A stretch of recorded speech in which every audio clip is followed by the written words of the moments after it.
ताई आज जगद्गुरु तुकाराम महाराजांचा पालखी सोहळा यवतमध्ये मुक्कामी विसवतोय आणि सालाबादप्रमाणे या ठिकाणी तुम्ही भाकऱ्या करता इथे येता देखील भाकरी थापण्याचा आनंद तुम्ही घेतलाय, वारकऱ्यांसाठी भाकरी थापली, काय भावना आहे?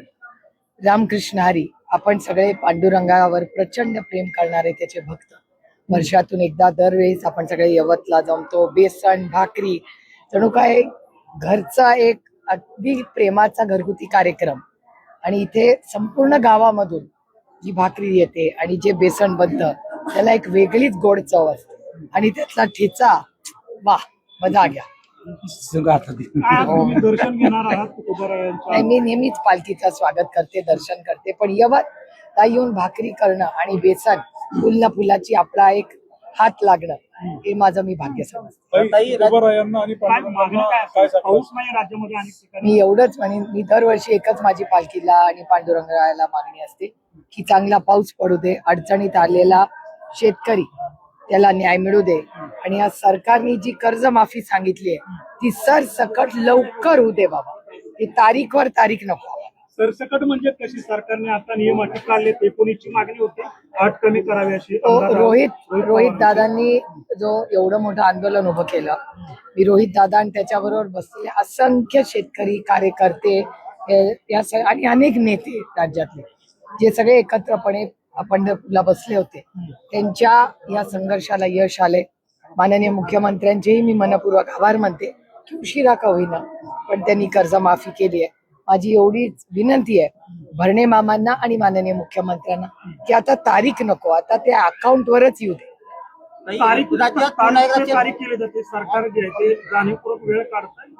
नाही, आता एकदा पुन्हा एकदा मुख्यमंत्री म्हणालेत की लवकर होईल, त्याच्यामुळे आपण मुख्यमंत्री आणि भरणे मामांवर विश्वास टाकूया. म्हणून मी त्यांना विनम्र विनंती करते की आता तारीख नको, आम्हाला शेतकऱ्यांच्या अकाउंटवर पैसे पाहिजे. पुन्हा एकदा राज्यात चर्चा होणार की केंद्र पोलीस केंद्र तो त्यांच्या पक्षाचा आणि त्यांच्या आघाडीचा अंतर्गत प्रश्न आहे. कोणी कुठे राहायचं ते बघून घेतील ना, आपण कशाला काळजी करायची. अजित पवार पक्षाचे जे जळगावचे जिल्हाध्यक्ष आहेत संजय पवार यांनी पवार साहेबांचा फोटो मी बॅन बोलावला असं सांगितलेलं आहे. पवार साहेबांनी मला परवानगी देखील दिलेली आहे की शेवटी एका कुटुंबामध्ये अनेक वर्ष आम्ही एकत्र काम केलेलं आहे. आदरणीय पवार साहेबांच्या नेतृत्वाखाली राष्ट्रवादी काँग्रेस पक्षाची स्थापना झाली.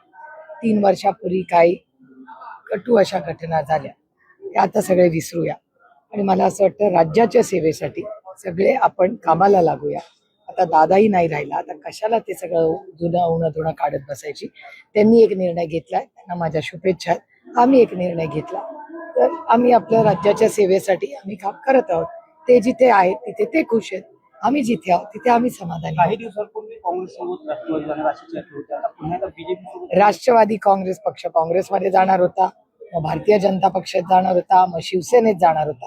आता फक्त मनसे राहिली आहे. तर आम्ही असा निर्णय घेतलाय की आता इथे नको, आपण आमची चेष्टा करून ठेवली आहे या प्रसार माध्यमाच्या सूत्रांनी. हे दुर्दैव आहे की माध्यमांना सांगितलेल्या सूत्रांना राज्याचं आणि या जबाबदारीचं गांभीर्य नाहीये. आम्ही फार निष्ठेने आम्ही लोकांची सेवा म्हणून राजकारणात आलोय.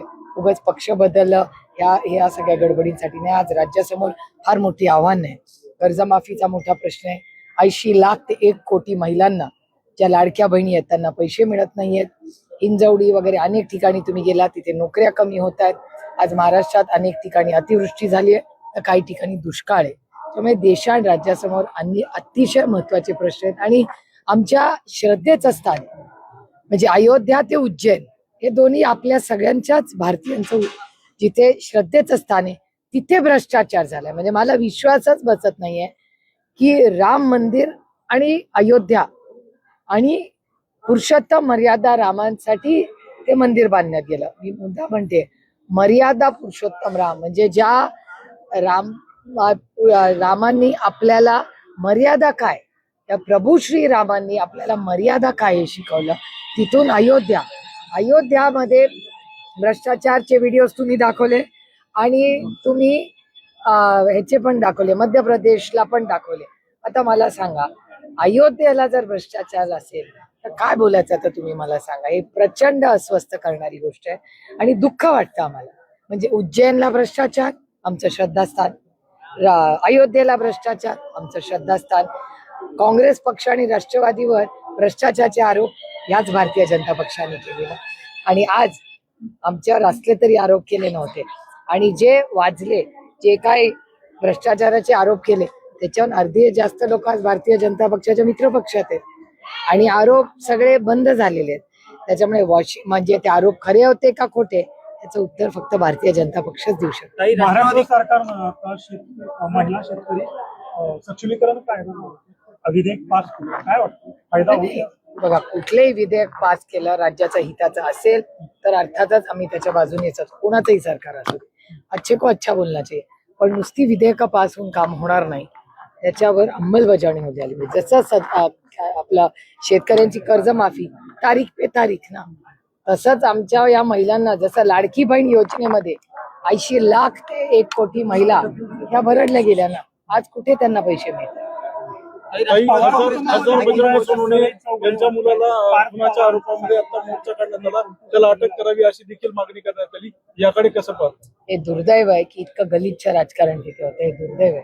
मी स्वतः बजरंग अप्पांशी बोललेले आहे. माननीय मुख्यमंत्र्यांनाही आम्ही ह्या सगळ्याला सांगितलंय की हे असं करू नका. माझा विश्वास आहे की पोलीस यंत्रणा न्याय देईल आणि राष्ट्रवादी काँग्रेस पक्ष आणि पवार कुटुंब हे 100% नाही 1000% बजरंग अप्पांच्या मागे खंबीरपणे उभं राहील आणि या गलिच्छ राजकारणाला आम्ही ताकदीने मोडून काढू. पवार कुटुंबात सगळे चौघडे कोणाला वाटतं पार्थ पवारांचा साखरपुडा साध्या पद्धतीने होतंय.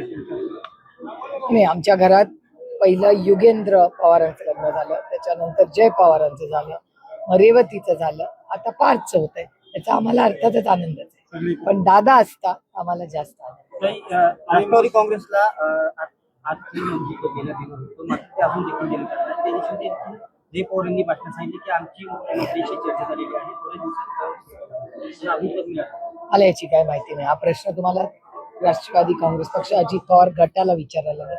मला त्याची माहिती. मोशिक मधील जी आहे ती शोध मोहीम संपलेली आहे. एकूण 9 जणांचा मृत्यू अनेक ठिकाणी परवानगी नव्हती.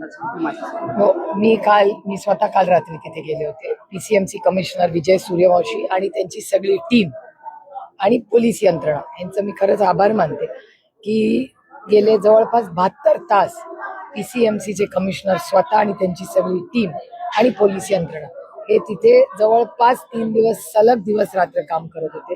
दुर्दैव आहे, आपण काही लोक गमावले तिथे.